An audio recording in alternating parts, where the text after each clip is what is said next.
It's good to have you with us here on RT today. I'm Rory Souchet, live in Moscow. It was a debut destined to stir up a media storm. The much-anticipated show by Julian Assange finally burst onto TV screens all around the world. The controversy not only about the host, but of course about his guests as well. A Hezbollah leader, Hassan Nasrallah, whose identity was kept secret until the broadcast, was the first person interviewed by the world's most prominent whistleblower. RT's Ganesh Jakan rates the premiere's impact.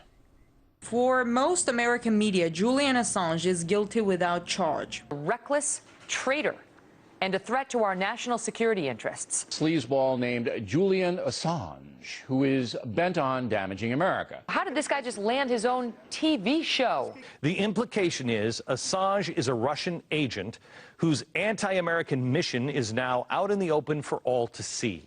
And accusations kept flying as the whistleblower's very own show premiered on Tuesday. But Assange saw it coming. There's Julian Assange, an enemy combatant, a traitor, getting into bed with the Kremlin and interviewing terrible radicals from around the world.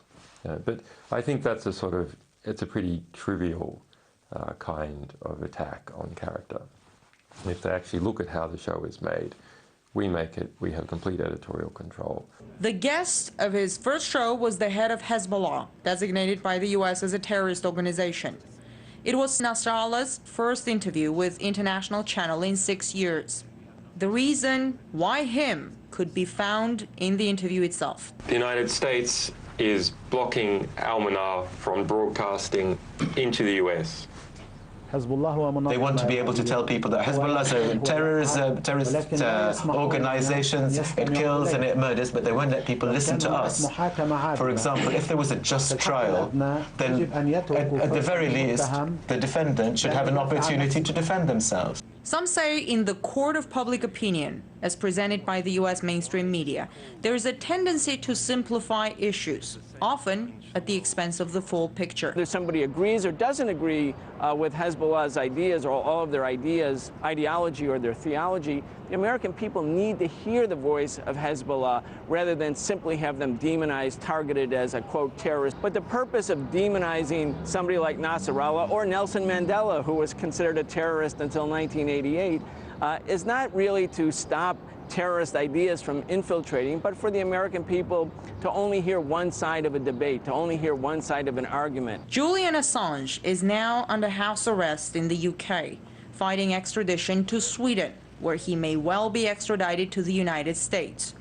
U.S. prosecutors reportedly have a secret indictment ready for Assange, who's made public thousands of leaked documents with embarrassing details relating to the wars in Iraq and Afghanistan, as well as other issues. In the U.S., he's been under fire from Capitol Hill, the White House, and the media. And we've got to apprehend Mr. Assange, the founder of Wikileaks, and bring him to justice as a violator of the Espionage Act, because if we don't, this will keep happening.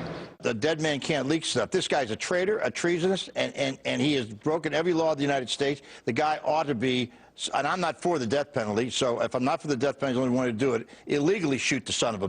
What about freedom of information, cherished as a core principle of democracy? It's almost like letting a genie out of the bottle. Mr. Assange has beat the internet and the governments and everyone else at their own game, because he's gone to a place where others have not been before, and he's introduced the types of information, the range of information that previously were not available. If one views the media as a court of public opinion, then Julian Assange is someone who presents to the jury, that is the viewers, arguments, evidence, voices, which they almost never hear on mainstream media.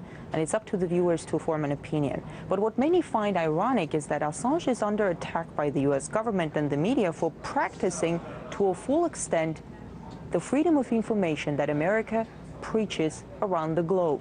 I'm Ganesh Jagan reporting from Washington, RT. And at the first edition of